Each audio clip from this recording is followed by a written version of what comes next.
Basima al-Safar is standing defiant in the face of the Islamic State militants.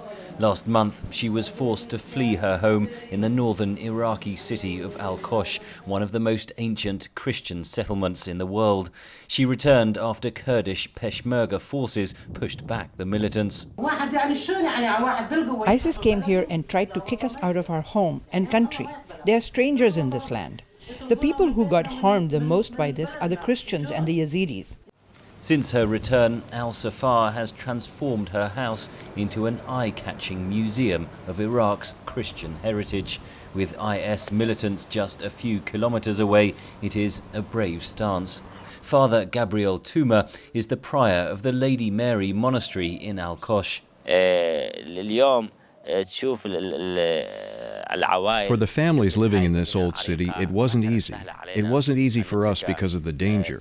And we don't know what the future will be like for this old city, its culture, its history, and its faith. Not for centuries have Christians and other ethnic minorities in the region faced such an existential threat, says Erica Hunter of the Centre of Eastern and Orthodox Christianity at the University of London. Certainly the 14th century under Timur Lang or Tamerlane, the very zealous Islamic leader who came from Uzbekistan, not from the Middle East, who ethnically cleansed throughout Iraq, throughout Iran. That was a great low point. I think ISIS match Timur Lang. Behind al-Qosh, the monastery of St. Hormid dates back to the 7th century. It has survived the IS advance.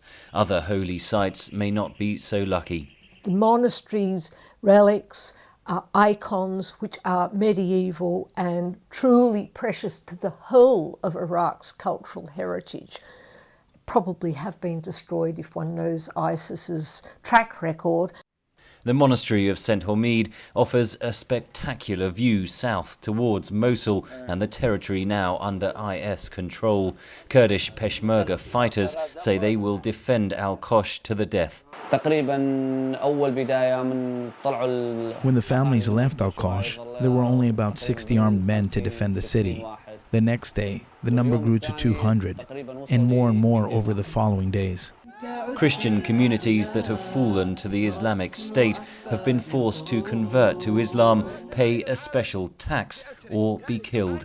Again, Erica Hunter of the University of London. It's extremely distressing that more attention is not paid, and the Christians, East Christians of whatever denomination, because there are several denominations, do feel as if they have been neglected by the West. It's a constant question that they raise.